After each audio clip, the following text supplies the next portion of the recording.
You're listening to Startups for the Rest of Us. I'm Rob Walling. I'm your host this week and every week. And in this week's show, I talk with Jordan Gall, the founder of Rosie at heyrosie.com. Jordan and his team have been building this AI answering service for your business calls, and he has pivoted the company from what was an e-commerce headless checkout, and this is all after raising quite a bit of money in venture capital. And so you will hear Jordan in this interview mention that they had a few $1 million left in the bank. And he kind of flippantly says it. And I think that's funny because when you're in that game, he meant I only have a few million left in the bank. But obviously having that much money in your bank account gives you some optionality. And that's what Jordan takes advantage of, as you'll hear in this interview.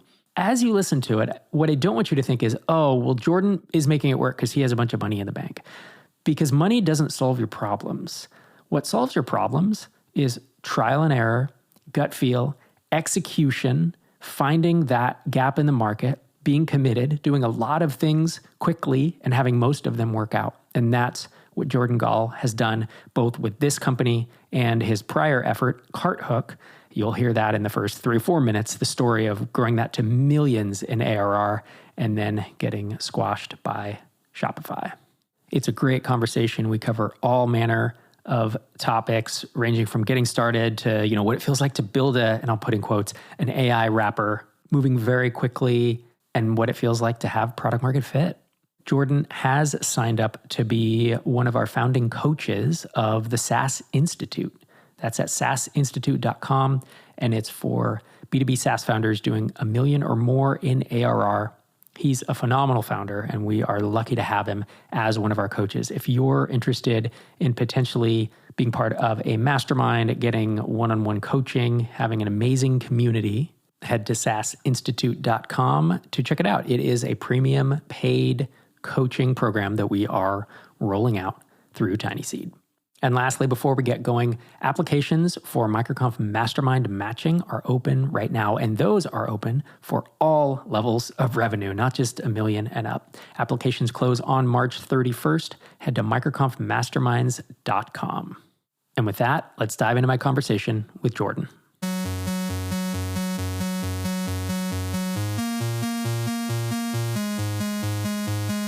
Jordan Gall, welcome back to the show. Rob, it's good to be back with you. It's been a few years. Not the first time, not the second time, maybe the third, fourth, I don't know. But it's been a while, and it's great to be back. Yeah, you've been on at least 3, maybe 4 episodes, so really appreciate it. Today, we're here to tell the story of Rosie. And yes. it has been a journey, sir. You were telling me offline, you are 4 years between product market fits with 2 different apps. So you want to give summarize CartHook for folks and then kind of catch them up where there's Rally and then there is Rosie. And then we'll talk about, I want to find out where Rosie is today, where it stands, team size, if you don't have to share revenue, but just anything that gives people an idea of what's going on. And then we'll dive into other stuff. So. All right, cool. So the reason you and I almost giggle a little as we talk about the dramas, because you followed along.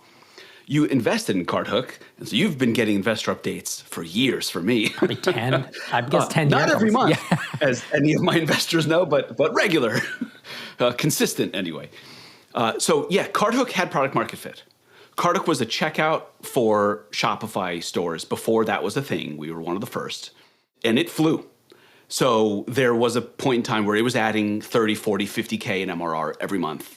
No advertising, word of mouth, just flying. It went from $1 million ARR to 2-ish and then 6. So, very quick growth, bootstrap-ish. We took a few bucks from friends and family, but it was effectively bootstrapped in the way it conducted itself. And then it ran into a wall named Shopify. So they did not want checkouts to take payment processing off of their platform, and they ended CartHook's run. So I had the taste of product market fit. Felt good, felt really good. And then I started a company called Rally, which was an e-commerce checkout, but for everyone outside of Shopify. And that was intended for what was called the headless ecosystem. That didn't quite work. We went toward enterprise. That kind of worked. We got to a few $100K in ARR. It kind of wasn't going fast enough. And then we pivoted to Rosie. So I went through this big dip over the last few years. We pivoted to Rosie, an AI voice agent that answers the phone for small businesses. And it might be a bit premature to call it product market fit, but it feels familiar. Got it. So it's growing fast. And Rosie, when you say small businesses, do you mean like lawn care, maybe electricians, cleaners, where they're like out doing stuff and their cell phone's ringing all day, right? While they're trying to do stuff. And so this Rosie acts as an AI agent. I ask this knowing the answer because I've called your Rosie number and I asked the questions, but I want the listeners to understand, what's going on. Yes, there are a lot of businesses in the economy that rely on the phone. And it ranges from I'm a painter and I'm on the job and I can't answer the phone, to I'm that same painter and it's 10 a.m. on Saturday and the phone rings and I'm with my family having breakfast and I don't know if I should answer the phone, but it might be a $10,000 job. All the way to, hey, it's after hours and we're a water remediation company. We got to pick up for emergencies and it's 11 o'clock at night. And up until now, the only option I've had is an answering service that I pay for a human. So it lives somewhere in between voicemail and answering services. But any businesses, it tends to be local businesses, the type that you search for online and then you call on the phone to interact with. So that's who we're helping. It's like a very, very gnarly problem, which I can talk about how painful the problem is, has led to challenging my assumptions around churn. And can you give us an idea of where the business stands today, team size, growth, whatever you want to disclose? So somewhere last year, I came to terms with, I guess it was toward the beginning of the year, of 24. I came to terms with, hey, this rally thing, it might just not work. And in that case, what should we do? Should we just, we had a few $1 million in the bank. Should we continue to push on? Should we close the company? Should we pivot and keep the cap table the same? So I had one of those like corporate situations. By coincidence, I was in London for a conference and I ran into a friend of ours, Justin McGill. And I'm sitting around the table with my co-founder and a few colleagues, and we're talking to Justin about his experience in AI. And I have to give some credit to that conversation. It just planted a seed in the back of our minds, because what we were doing is we were talking to someone who is experiencing product market fit and all the glory and challenges of it. And it reminded us of what it's supposed to feel like. And I guess I went home thinking, it's not supposed to be this hard to grow. And I think that was the moment where I looked around and I really thought, okay, I think it's time to make some changes. So we took the team from about 20 people down to 6. We all held hands virtually and we said, do you want to keep doing this? If you want to keep doing this, I'm going to come up with another product idea and we're going to keep the team small and we're going to build something in AI. And if you're in, cool. If you're not, totally understandable. So we shrunk it down to 6 people and I did my search around for ideas and landed on this voice agent thing. And then we started to build maybe May or June. And then we had something functional to look at around July. And then we started to bring on the first customers in August and then the first paying customers in September. And now here we are in January. I think it's really worth talking about that journey and the feature set and the decisions we made around that. Because in hindsight, it seems to have gone really well. And now we have been doubling every month for several months in a row. And it's starting to get a little serious in terms of the revenue growth. Yeah, so we'll blow past $1 million ARR very soon. So that's a few months worth of growth. And yeah, I think it can fly. It's a funny thing. I think this thing has wings. It's something I repeated several times somewhere around like November, December, because it just felt like, oh, this is how it's supposed to feel. It's not hard at all. Everyone just wants it and they're pulling at you and demanding and asking and begging and want it to work. So like that feeling just gave us all this confidence and energy. I remember at a certain point in the lifetime of Drip, I think it was 2014, where all of our graphs shifted, right? It's like churn went down, trial to paid went up, like all in the right direction. And I remember pointing and telling, I think it was Derek, I said, that's what product market fit looks like that's it. And you just said a sentence that I think was similar. You kind of said, this is what product market fit feels like. Right? I mean, it sounds like this market pull. I mean, it does beg the question. I ask this periodically on this podcast question I'm going to ask you in a second, because it seems like everyone has a different definition of product market fit. We kind of know, we'll know it when we see it is what we hear often, but like, how did you know you had product market fit? When did you know? Again, I always say it's not a binary, it's not a 1 or a 0, but like, when did you know you were hitting that 30 out of 100, 40 out of 100, it's getting stronger and stronger. What was that? What was that feeling like? It was qualitative at first and then quantitative after. So the qualitative was just the responses from people, the support chat, literally the vibe in the chat. Like you just hear people, oh my God, I can't believe this is as good as it is. How do I get this here? Like, can you jump on the phone right now to help me? Like this, just very, very strong desire for it to work and to be part of their business. And then later it turned more quantitative where I was taking screenshots of like profit well graphs and posting it to like Rock and Jess being like, this is a joke. What is this? And then you almost start to learn more about your own product as you go. So at first, when I did my projections, I put churn, I think I put churn at 15 or 20% monthly because I'm thinking this is an AI product for non-technical people. And it's not actually that good, which is one of the things that attracted me to it, because I think everything in AI will be very good. And so the things that aren't that good right now are actually the best things to build in, because everyone just assumes, oh, is it a voice? Is it really going to replace a person? Yes, actually it is. But if you start now, people laugh at you and then you kind of get in the right spot for a year from now.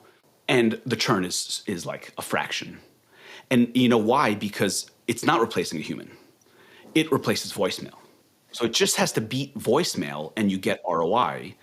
And so all these things start to reveal themselves like a few weeks into having paying customers. A few months later, you start to basically understand your own product.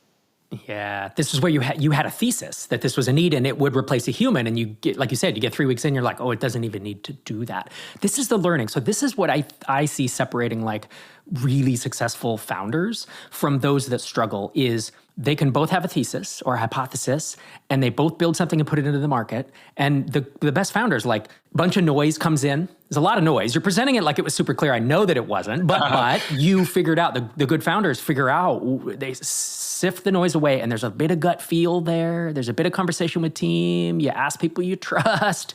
And the founders that I see, I'm not trying to make a blanket statement, but like founders who struggle, they launch that and then they like either don't listen at all to the feedback and they're like, no, my initial thesis holds, or they can't sift through it. They don't ask for the right opinions. They don't, you know what I mean? And it seems like you really dug through it. I guess the fact that you're on your third one, like second product market fit, but like the third time of doing this probably helped with that thought process, I'd imagine. Sure. I think what it helps with is confidence. And confidence actually allows you to say, oh, I don't know what I'm talking about. I'm just wrong. Okay, so I learned this and move on. Much more so than I am definitely right and I'm making all the right decisions because of my confidence and my experience. It's more like when I'm on a podcast 6 months from today, it's going to sound like I'm smart and I did this on purpose. But in reality, I'm just kind of going with what the market and customers are telling us. Maybe that's a good transition to talk about the feature set, which was one of the more interesting parts of the experience. Let's do it. Okay. So I think of this as like an accordion, like out and then in. So what we did is we built a very bad version of all the features. We looked at what we thought people needed for an AI voice agent, like a receptionist that did all this stuff, that transferred calls and set appointments and connected to your CRM, answered questions, gave directions, all these different things. And we put that out there. Then we put some energy and money behind cold email because we just wanted to talk to as many people as possible immediately. So we spent money for 2 months to just send out, 500 emails a day. And that just gave us people to talk to. Then we got them into the product somewhere in August. And immediately, like no self-serve, no sign up, no credit card, just like ugly. What happened was that we took the big feature set and went to market with it with our initial cohort. And then we immediately started to see what people actually cared about. Out of our, call it 8 features, what do people care about? It became very, very obvious that there were 2 or 3 that everyone really needed and the other ones were a nice to have. And what that allowed us to do is to then shrink back down and we removed the features. We removed them from the admin entirely, right? They were in code, but you couldn't see them. And what that allowed us to do was basically identify what the features of the base plan should be. So a whole bunch of features, everyone cares about these, remove all the other ones, those are the nice to haves, the ones that people really, really need, that's our base plan. So when we started, we didn't have many features, so we only started with one plan. We removed the other ones, we just had a $49 a month plan. And what we came to realize was that what that is an answering service. And what the higher tiers are is the spectrum from answering service toward a receptionist. So answering service basically just takes a message. So answering questions and taking a message, that's our base plan. That's $49. And then as we started to grow with just the base plan, we then took those other features that were nice to haves and we added them back into the higher tiers. So it's like we had the feature set kind of right with some changes, but we just removed all the ones that people weren't using right away. That was our base plan. And then we added the other ones back in a fuller sense, with better understanding of how people actually wanted call transfers to work or emergency things to work or sending a text message. You hear people talk about MVPs, right? It's a minimum viable product. Usually it's either limited functionality or it's just not very pretty. It's not very well built, but if it solves a pain point, people use it. Then you hear some folks today saying, well, you can't build an MVP anymore because everyone's taste is too high. Or I don't know, there's different, times change, right? MVP started in almost 20 years ago now. And so it can't be the same thesis they had then because everything's changed. But it sounds like would you consider that you launched an MVP, and was the accordion approach you talked about intentional, or were you kind of like, well, we don't really know, so just launch a bunch of stuff and see what sticks? It was intentional-ish. The direction of it was, let's put out a bunch of features. We don't actually need them all. We can always remove them. So that was generally, but the actual path it took and the details, not intentional, more reactive to what people told us. Now, we raised money. And what that allowed us to do was basically spend on things that you normally wouldn't spend in an MVP context. So when I called it ugly, it was functionally ugly. Visually, it was not ugly. So we work with a designer called Francois from Clearly Design, highly recommend. So all of our stuff was actually pretty. Now, the idea of an MVP, very, very different in an AI context. Another one of the things that I've learned is the differences between a traditional SaaS experience and mindset and approach compared to AI. And the reason MVPs in AI and SaaS are like very, very different things is because in AI, you don't build nearly as much as you do in SaaS. So if you want to build a CRM, you kind of can't launch an MVP. If you want an email, for example, like you can't compete with an MVP. You're not really going to get anywhere. But AI, you're building at the very, very top layer, the interaction layer, the app layer, whatever you want to call it. And then underneath, you're really leveraging much more infrastructure than you normally do. So yes, none of us build hosting and servers. Great. So everyone leverages that. Or maybe you have a framework like Laravel and you're using Tailwind. So we do leverage these things. But AI, the wrapper context, you're really leaning a lot on other services. So we don't do the transcribing. We don't do the voice. We don't do the LLM. In some ways, like, what are we actually doing? It's just at the UI layer that allows a 3-person painting company to have an AI phone receptionist up and running in 10 minutes. That's actually what we do. And in that context, an MVP, much easier to build. That makes sense. That's how you move so fast. Because I was going to ask you, someone listening to this who says, came up with the idea in June, had something in production in July, had paying customers by or something. It's like, yep. Wow, that's really fast. I was going to ask if you moved fast because you have money, because you raised money, as you said. But it sounds like it's just a simpler product to build. And fewer people, going from 20 people to 6 people really changed things for us. And we demanded speed of ourselves. And one of the most challenging things was our development process. So at Rally, being a checkout, your development process and QA super, super strict because you can't mess up. You can't mess anything up in production or you cost your customers money and lose their trust. So we had a specifically built, very tedious, careful development process and deployment process. And then when we went to Rosie, we had to say, we are going to destroy like 90% of our process. We have to intentionally set it on fire. It's a real challenge for our product leader, Jessica, but she's done extremely well with it because she wasn't ideological about the process. She was just like, well, that product needed X, this product needs Y, let's change. So a lot of the speed is attributable to that. And you've kind of mentioned or hinted that, AI wrappers, wrapping AI, I don't know, AI wrapper is like a bad term now. It's like, oh, if you build an AI wrapper, you have no defensible moat or whatever. Like, do you think of what you're building? Like, would you call it an AI wrapper? Is it something different? And how do you think about that moat? Could me and a team of people compete with you, in 2 or 3 months? It's shorthand and it's useful, even if I don't actually think of us as a wrapper. Right. I think the conversation changed for the healthier with DeepSeek because it poked a hole in the potential value, right? The flip side of this, the commoditization of the LLMs. And so it put a lot more focus and attention on the application layer. And I think it evened out the debate a little bit. It's not one-sided. You can make money or get crushed all up and down the stack. So I don't necessarily think of us as an AI wrapper, and there will be a lot of competition, for sure. But there's still a very honest dynamic between service and customer. If you provide value and you continue providing value, people will stick with you. So what if there's competition? So it's a bit of I would almost call it a land grab right now. Of the more customers you get in a short amount of time, they are unlikely to switch if what you have is working, right? That's right. I forget who said it. It was a great term. I don't know if I can remember the term correctly, but it was like UI commitment or dedication or to where someone gets used to using your app, and especially Yes. with non-technical folks. Like my parents are older, and they learn exactly they learn exactly which button to click, right? So that's what you're referring to is like, hey, you're an electrician or a lawn care person, and stereotypically they don't want to learn a new UI. Right. I have some very funny conversations on Twitter with technical people who are like, this can be done so much cheaper. I'm like, you keep having that conversation. Go for it. Yeah. That is the same reason why if you go to our site, we have not taken on a vertical. Normally in SaaS, what would you and I recommend to ourselves and to other people? Don't try to be broad for everybody. Find a niche. The niches are big enough.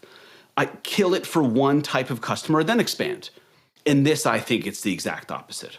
So I see a lot of competitors doing really well, very niched, right? AI voice for veterinary clinics, AI voice for doctors' offices, AI voice for restaurants, and so on. And I think it's just not the right time for that. I think one of the more interesting aspects of building an AI in general is that new markets are forming. And if you think about our market, the phone, gigantic problem. Enormous problem. Answering the phone, dealing with it, not missing phone calls, just gigantic. It's very rare in our economy that you have that size of a problem and there are no solutions, right? That is just rare, and it only happens in this context because that solution wasn't possible. So before, you had voicemail and you had answering services that people pay $2 a minute for and are generally not that happy about. So now all of a sudden this third option comes around. That's going to get filled in by competition. And I think that land grab / demand rush calls for being very wide and horizontal, and everyone's welcome, and this is easy to get started with. And so it's like, against specialization in many ways. We'll see if in hindsight that's a good call in about a year, but we'll see. Yeah, and I want to call out, as you said, it's rare that there are problems that are huge that have no solution because people see money. Big companies are smart. Well, they're dumb and they're smart, but they do see big money, and they'll move into a space, and so everything's crowded in quotes. But these technological shifts move all of it and make it possible, right? The internet did this, like the World Wide Web when it came about. It was suddenly like, oh no, there's this can do all of it. And social media was another one. I think of even like Web 2.0, email, iPhone. Yes. Remember the iPhone coming out? Suddenly there was this huge rush. Even remember Facebook apps? That was a big rush. VR, that didn't pan out the way, drones, AI, crypto. And some of these panned out and some didn't, but they at least created this space that suddenly there was a lot that could happen that wasn't possible last year. Yes, and the key is that there's demand for it. Yeah. Because crypto feels like a huge innovation, not much demand outside of, gambling. Right.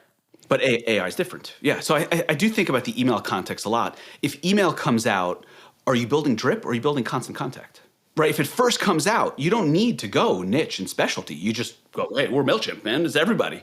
And it's simple. Like Aweber and I think Constant Contact might have been the first, or it's kind of the first one that's still around. And Aweber was the first one to do like sequences of emails, is my memory. Okay. And these are we're talking like 99? Like talk about early. And they were so simple. And they're built in Perl, and they're hosted on a server rack in downtown Manhattan in a cage, and you have to go there. You know what I mean? It's that stuff. Yeah, crazy. And and you have to raise $500,000 just to get the thing built and deployed, right? But it didn't need to be drip. It didn't need to be complicated at all. There were no workflows because you didn't need them. And if you could just communicate with, with an audience, you could build it. I want to circle back to something you said earlier, because I know someone listening to this is thinking about it. You built a bunch of, you built 8 features, you said, and then you just like, voop, 5 gone up in the premium. Did anyone complain? Because I know that there's someone listening being like, everyone's going to be mad when I take their stuff away that they're paying for. In software, we have a lot more flexibility than we think we do. Whether it's raising prices, taking features away, or just coming up with other solutions. So what we did, let's say for the call transfers, we just asked people, do you want to keep using it? We're about to take it away. Do you want to keep using it? And they said, yes. We just flagged it. Okay, fine. You can still see that link. That's it. Move on. They just knew that we weren't going to support it and it wasn't going to be good, but they were like, I love it so much. I want it. And we said, cool. We'll come back to you with a better version of it in 2 months. Right now it's going to go away for everyone else. It's going to stay for you. And so in our admin, individual features literally have their own links. So we just remove the link. Like, simple as that. That's actually how we reintroduced them also, is we would email people and say, do you want to try the new call transfers? And they say, yes, we just give them a URL. And then they would just go there directly from the URL. I like that idea of, because we used to do that all the time. Feature flags were such a popular thing when we were trying to, I say popular, we used them all the time in Drip to figure out for testing and for this type of stuff. There were features we built. RSS to email I hate that feature. And we built it because there were some early power users that were like, oh, if you just had this, I would switch from XYZ. And I'm like, I will never use it. I don't endorse that feature. It's a pain in the ass. It's brittle as hell, but I'm going to build it for you 5 because I knew then they would then talk about it. So we have a feature flag, and I bet probably tens of thousands of users of Drip at this point. And I bet there's like 100 that have that enabled, right? So, and that's the thing, you're going for tens of thousands of paying customers. I mean, that's your goal, right? Because your price points, tell people about your price points. Sure. We're at $49, $99, and $199. And we have some weird issues around minute usage because our COGS are directly tied to minute usage. Usually I don't even like to think about COGS in the software context because, normally CartHook's like $5,000 for AWS for $500,000 in revenue. This is not that. It's more linear. And I don't like it because people think of us as minutes. They say, do my minutes roll over? As soon as I heard that, I was like, we got to get away from this minutes thing. We want to focus on value, not the number of minutes.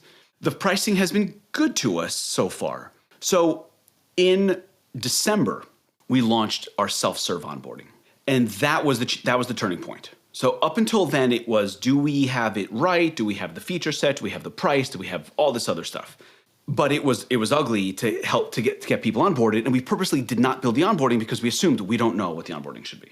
So once we understood the base plan feature set, we looked at it and said, out of these base plan features, what is absolutely necessary to get any value at all? And we built that into the onboarding. What is the minimum number of things you need to do to just get value from this thing? And that's what our onboarding is. The other part of our onboarding, I learned this from Justin McGill actually, was to take the value that's in the admin and drag it out into the marketing experience so that it starts there. Instead of saying, here's a wall that you need to get over to get value, AI has this opportunity. You see it with ChatGPT, you see it with Midjourney. You just come into this product, you type something, boom, you have value. So I felt we needed to provide that type of an experience. So if you go to our site, the onboarding is actually part of the sign-up process. So it's not, if you want value, get over this hurdle of creating an account. Instead, it is come in, give us a bit of information about your business. So Google Business Profile is our primary path. Our secondary path is your website. Our third path is give us a business name. But the primary path gets taken 80% of the time. You put in your Google Business Profile, we pull your information, it's very structured data in Google, and then the next thing you see is your AI voice agent, and you have a few clips, and you can just hit play, and it'll say, thanks for calling Pet Busters in Illinois, how can we help you today? So you get a little taste of the value up front, and then we ask you to create an account. And then when you get to the onboarding, we've already ingested your website, your Google Business Profile, all your information, your business hours, all this stuff. And you're like, whoa, I'm almost done. So that onboarding is kind of what changed the trajectory. And we just put the other features at the third step and just said, keep exploring. So you get through the onboarding, you get the value, you get a phone number, you can call your agent, and you are blown away in less than 3 minutes. You are a painter somewhere in the suburbs of Illinois, and you sign up on your phone while you're in your truck, and within 3 minutes, you're like, holy cow, I have this thing. I made this thing. It knows my business and can answer my phone. And that creates enough desire to get through the last part of onboarding, which is actually forwarding your phone calls to us.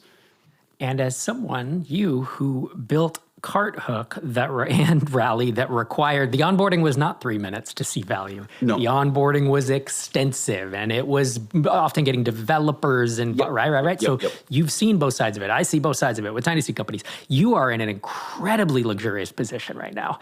I mean, I'm blown away. Like 3 minute onboarding, that's amazing if you can do it. Do you wake up every day and pinch yourself and think, this is it? This is great. So this is one of the few things that I can actually say was completely deliberate. And it was a reaction to pain. CartHook was pain. Rally was, in terms of onboarding, pain. And one of the requirements in this product was self-serve. And I think that has served us well because voice and AI is really, really powerful. And when something's really powerful, you're tempted to bring all that power to the user. And that's what creates onboarding friction. So a lot of our competitors are like, sign up for a demo or build this visual workflow and choose your AI model. And we were like, absolutely not. Under 5 minutes to value and to onboarding. So that was very deliberate, and it does feel incredible. Part of the product market fit sense came after we launched self-serve, and we watched completely non-technical people sign up, get their phone number, make a phone call, and then put their credit card in.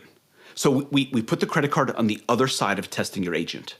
One of the more important experiences we had was around pricing. So maybe it's worth kind of like taking a little detour into that because that kind of surprised us in general. When we first started, we had a 7-day trial with a credit card required. And for the first few weeks, we looked like geniuses because everyone was converting. 7 days goes by, your credit card's on file, you convert. And it felt good. And then we looked under the hood at the usage. And I was like, we are building our castle on quicksand, not even sand, like wet quicksand. And it's because people weren't using it. So what we did is we switched from a 7-day trial to a 25-minute trial. And what that did is it went from time to usage-based. So now everyone that converts is an activated user that's already converted their behavior, which is partly why our churn is so low. Because no one's converting that isn't using it. That's the thing. Usually with a lot of SaaS credit card upfront, the first 30 or 60 days, the churn is a lot higher, and then it drops way down because people are using it as an extended trial. Yes, they want to try. Fine, I'll pay you the $50 because I'm so interested in this. Let's see if it works. We flipped that on its head, and that has made everything much, much healthier. And so when we did that, we took the credit card requirement away from the onboarding, and we put it on the end of the onboarding as an optional step. And so to see someone come in, self-serve, make a phone call, and then put the credit card in means they were impressed enough that they said, I don't want this to go away. I'm going to put my credit card in, even if it's not required. And then 25 minutes goes by, and then they convert, and all of a sudden we have like a real user as opposed to, hey, 7 days has gone by, and now we have more revenue.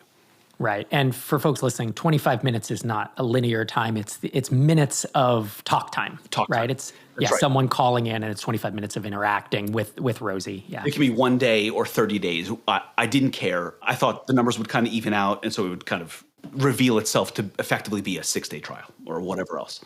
Now, here's the interesting thing. You said building a healthier business by doing this because you're making sure that only the people who convert are only those who are actively using it. But if you didn't do that, if you just did the credit card in 7 day, you'd have more revenue right now. You'd grow faster, significantly. As a founder, how do you wrestle with that? Is it just long-term? Long-term that's the right decision? Or how do you internally think, boy, I mean, let's say you said you're doubling every month. You could be quadrupling every month, literally. And that is pretty tantalizing, right? That's actually what we see with some of the big Silicon Valley companies, right? A Bolt, the payment processor, not Bolt AI, where they raise all this money and they're trying to and then they just crash and burn, right? So how do you reconcile that as a founder who's ambitious? You want to grow as fast as possible, but you're like, well, I'm gonna not put the pedal to the metal because I think it's an unhealthy business. So maybe two things. I think the most important thing is we saw it as an experiment. We did not say we're changing the way the whole thing works and we're taking this big gamble to build a healthier business. We were like, let's just give it 30 days and see if that works out better. So that made the decision to go into it lighter. The second part of that is I have seen what churn does. And I have Googled maximum churn given growth rate and, you know it's not good. Yeah. It's not good. If anyone doesn't know what I'm talking about, there is a formula for your maximum MRR given your growth and your churn. And you do not care about it at 50K MRR. At 300K MRR, you really care that your maximum is 350 because here we are, the wall has arrived. At CartHook, we found the wall because we were churning at 15% a month. So we were skyrocketing, but churning like crazy. I called it a washing machine. And if you recall, what I did is I went to the support team and I said, what percentage of your interactions are with people that will not become paying customers? And they were like, at least 50%, at least. And I was like, that's an absolute disaster, not only for the support team, but also because we're wasting time on people that don't care as much and we're not giving time to the best people. So that really gnarly decision at CartHook to force a demo and only take on people that we thought were right and raise prices at the same time, that taught me you actually are better off building a better business as opposed to a faster business. So I was more open to it.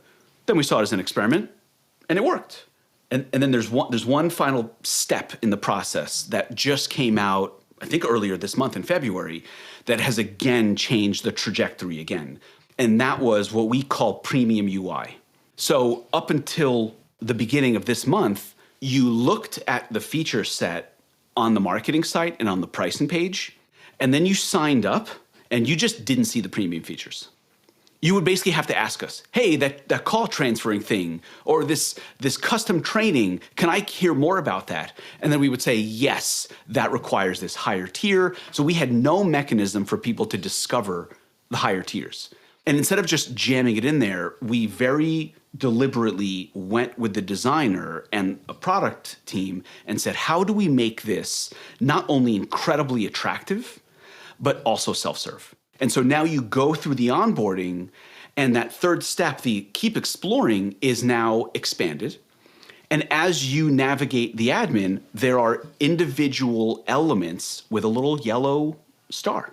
And you click on those and we reveal the feature and we clearly state this is a premium feature that requires these plans. Do you want to use it? Here's what will happen. And building that self-serve, now we have a mechanism for increasing ARPU. So now everyone comes in at the base tier, at the $49 tier, and now the percentage, we're almost at 50% of our revenue is now at the higher tiers, right? And then that starts to argue for expanding the strategy around that lower tier. Do we have a free tier? Do we lower it to 29? Like now that we have more confidence around a self-serve revenue expansion, now it starts to factor into our marketing plans and our advertising and our positioning and pricing and all that. Man, I'm looking forward to following this story, both through investor updates and having you back on the show in, 6 or 12 months to kind of follow up because everything changes. I mean, if you look back at the past 5 or 6 months, it's changed dramatically for you. And I imagine building in AI in that world, things are going to change quick for you again. Yes, I just sent a tweet out yesterday that encapsulates this. Extreme optimism and paranoia. I think that is the appropriate stance for the CEO of this company is we are going to push so hard. We're going to crush it. We're going to get to 10 million ARR in 18 months. And at the same time, at any minute, someone could release something. Someone could do something so we have to hurry. And I think AI kind of, that's what founders in this space right now are feeling. No one should be overconfident about anything unless you're lovable and you got to 17 million ARR in 3 months, because then you're fine. Be comfortable. There you are. Yeah. So folks want to read that tweet, they can head to Jordan Gall, that's G-A-L on Twitter. And of course, if they want to check out Rosie, what we've been talking about for the past 30 minutes, the AI answering service for your business calls, they can head to heyrosie.com. Jordan, thanks so much for joining me. Thank you very much. I want to give thanks again to Jordan for coming on the show and sharing his wisdom. He is a founder that executes. And oftentimes when I'm saying on this show, the founders I know who succeed do X, Y, and Z, he's one of those founders that I think about. Like he is if you know coding, he's a design pattern for doing smart things, executing well, getting done, moving fast, a little bit of gut, a little bit of data, and being super scrappy and making it work. So it's always great to have Jordan on the show. And I hope you enjoyed the conversation. This is Rob Walling signing off from episode 764.